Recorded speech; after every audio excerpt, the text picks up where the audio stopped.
আসসালামু আলাইকুম, শুভরাত্রি। শবে বরাতের ফজিলত। আগামী 14ই ফেব্রুয়ারি শুক্রবার শবে বরাত। শবে বরাত আল্লাহ প্রদত্ত রাতগুলোর মধ্যে বিশেষ ফজিলতপূর্ণ পবিত্র কোরআন শরীফ ও হাদিস শরীফে এই রাতের ফজিলত সম্পর্কে সুস্পষ্ট নির্দেশ করেছেন। এমন একটি রাত ইবাদত বন্দেগীর অতিবাহিত করা বড়ই সৌভাগ্যের বিষয়। শাবান মাসের 14 তারিখে দিবাগত রাতকে শবে বরাত বলা হয়। এই রাতে দয়াময় আল্লাহ পাকের নির্দেশে পরবর্তী শবে বরাত পর্যন্ত দীর্ঘ 1 বছর হিসাব নিকাশ লেখা হয়। শ্রেষ্ঠ জগতের হায়াত, মৌত, রিজিক, দৌলত, উত্থান পতন, ভালো মন্দ, সুখ দুঃখ, উন্নতি অবনতি ইত্যাদি ভাগ্যলিপি এই রাতে 1 বছরের জন্য তৈরি করা হয়। একমাত্র শবে কদর ছাড়া এ রাতে সমতুল্য অন্য কোনো রাত নেই।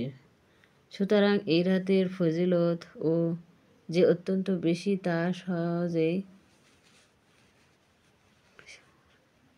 সহজেই জানা যায়। হাদিস শরীফে আছে, হজরত মুহাম্মদ সাল্লাল্লাহু আলাইহি সাল্লাম সিদ্দিকী বলেন, উচ্চারণ আন আবি বাকরিনিল্লাজি রাদিয়াল্লাহু তাআলা আনহু কালা কালা রাসূলুল্লাহ সাল্লাল্লাহু আলাইহি ওয়াসাল্লাম ওয়া মাল্লামা কুম লাইলাতান নিসফি মিন শাবানা ফাইনাল্লাহা লাইলাতুম মুবারাকাতুন ফাইনাল্লাহা ইউনাদি ফিহা হালমিম মুস্তাগফিরিন নাগফির লাহু।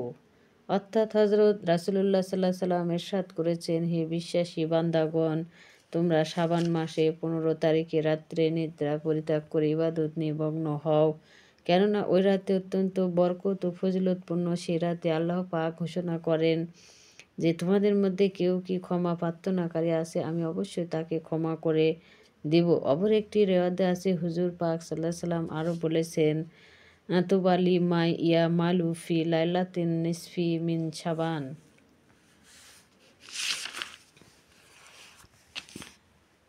অর্থ, যে ব্যক্তি শাবান মাসের 15 তারিখের রাতে আল্লাহর ইবাদতে নিমগ্ন থাকে তার জন্য কতই না খুশি ও কতই না আনন্দ। আরও বর্ণিত আছে, হযরত মুহাম্মদ সাল্লাল্লাহু আলাইহি সাল্লাম ইরশাদ করেছেন, তোমরা শবে বরাতকে বজ্রুক মনে করো। ইহা শাবান মাসের 15 তারিখ রাত। এ রাতে আল্লাহর বরাতের ফেরেশতাগণ ইবাদতকারীর প্রতি অবতীর্ণ হয় এবং আল্লাহ পাক তাদের সগীরা ও কবিরা যাবতীয় গুনাহ মাফ করে দেন। হাদিস শরীফে আছে, রাদিয়াল্লাহু তাআলা ইরশাদ করেছেন, যে ব্যক্তি দুজকের কঠিন আযাব হতে নিষ্কৃতি কামনা করে সে যেন শাবান মাসের 15 তারিখে রাতে আল্লাহ পাকের ইবাদত বন্দিকে নিমগ্ন থাকে, তাহলে দয়াময় আল্লাহ পাক তার উপর দুজকের আগুন হারাম করে দিবেন। হাদিস শরীফে আরও আছে, বিশ্ব নবী সাল্লাল্লাহু আলাইহি সাল্লাম ইরশাদ করেছেন, উচ্চারণ ইন্নাল্লাহা ইয়ারহামু উসাতা উম্মাতি ফি লাইলাতিন নিসফি মিন শাবানা বিআদাতি শুউরি আন আমি বানি কালবিউ ওয়া বানি রাবিআ ওয়া মুদারা।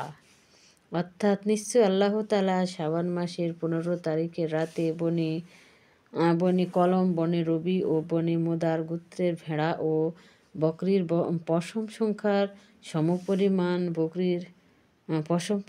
সমপরিমাণ গুনাহগার উম্মতে মার্জনা করে দেন। বর্ণিত আছে, আরবের এই 3টি বিখ্যাত গোত্রের প্রত্যেকটি 3 হতে 20,000 পর্যন্ত ভেড়া বকরি লালন পালন করত। হযরত মুহাম্মদ সাল্লাল্লাহু আলাইহি সাল্লাম ইহা বলেন যে, যে ব্যক্তি শাবান মাসের 15 তারিখ শাবান মাসের রাতকে জীবিত রাখবে, অর্থাৎ নিদ্রা ও তন্দ্রাকে পরিহার করে আল্লাহ পাকের ইবাদত বন্দেগীতে নির্মগ্ন থাকবে, করুণাময় আল্লাহ তাআলা তাকে রোজ কিয়ামত পর্যন্ত জীবিত রাখবেন, অর্থাৎ মৃত্যুর পরও তার আমলনামায় নেক লেখা হতেই থাকবে।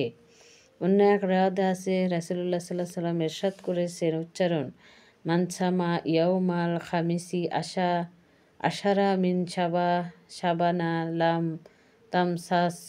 তামসাস হুন্না রা আবাদা।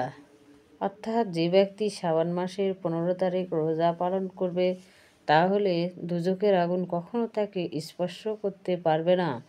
মোট কথা, সে দুজকের আযাব হতে সম্পূর্ণ মুক্ত থাকবে। অপর এক হাদিসে আছে হযরত রাসূলুল্লাহ সাল্লাল্লাহু আলাইহি ওয়াসাল্লাম বলেছেন, আমাকে হযরত জিবরাইল রাদিয়াল্লাহু তাআলা উপদেশ দিয়েছেন যে আপনার উম্মতকে বলে দিন তারা যেন শবে বরাতকে জিন্দা রাখে, তাহলে শবে কদরও জিন্দা রাখা হবে, অর্থাৎ শবে কদর সমপরিমাণ পুণ্য সে অর্জন করবে। হযরত রাসূলুল্লাহ সাল্লাল্লাহু আলাইহি ওয়াসাল্লাম ইরশাদ করেছেন, 15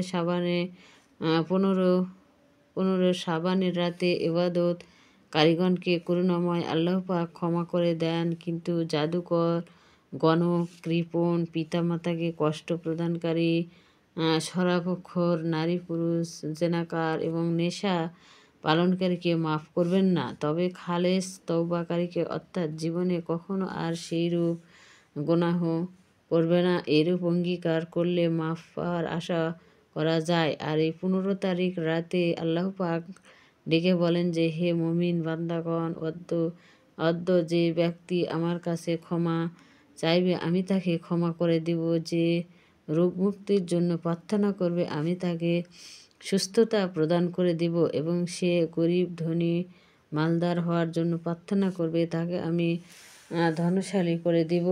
হযরত রাসূলুল্লাহ কারীম সাল্লাল্লাহু আলাইহি ওয়াসাল্লাম ইরশাদ করেছেন, যে ব্যক্তি এই রাতে 100 রাকাত নফল নামাজ আদায় করবে তার জীবনে সমুদয় গুনাহ মাফ করে দেবে এবং দুজকের আগুন তার জন্য হারাম হবে, অর্থাৎ সে আল্লাহ পাকের পেয়ারা বান্দা হিসেবে পরিণত হবে। হযরত আয়েশা রাদিয়াল্লাহু তাআলা হতে বর্ণিত আছে যে তিনি বলেন, কেন এই রাতে আমি হযরত আয়েশা খেদমত হাজির হলাম, তখন তিনি উঠে চলে গেলেন এবং নামাজ আদায় নিমগ্ন হলেন। আমার মনে হলো আমাকে বিশেষ নজরে দেখছেন না। আমি লক্ষ্য করে দেখলাম যে দিনের নবী সাল্লাল্লাহু আলাইহি ওয়াসাল্লাম সিজদায় হালতে হালতে অঝরে কান্নায় করছেন এবং শীঘ্র গুনাহগার উম্মতের জন্য মাগফিরাত কামনা করছেন। ইহা অবলম্বন করে আমি আরজ করলাম, এবং ইয়া রাসূলুল্লাহ, আমার মাতা-পিতা আপনার উপর উদাসীন হোক, আপনি সিজদায় হালতে আশ্রয় প্লাবন বহাইয়া দিচ্ছেন, কিন্তু আমি আপনার পাশে একান্ত অসহায়ভাবে দণ্ডায়মান রয়েছি। আসসালামু আলাইকুম। ভিডিও যদি ভালো লাগে অবশ্যই লাইক এবং সাবস্ক্রাইব করবেন, এবং যারা আমার এই ভিডিওটি দেখছেন এবং আমার পাশে আছে অবশ্যই তাদের পরিবার সুস্থ থাক, ভালো থাক। আমি আল্লাহর কাছে এটা ক্ষমা প্রার্থনা করি এবং দোয়া করি আপনারা সকলে ভালো থাকুন, সুস্থ থাকুন। আল্লাহু আকবার। খোদা হাফেজ। আসসালামু আলাইকুম ওয়া রাহমাতুল্লাহি ওয়া বারাকাতুহু।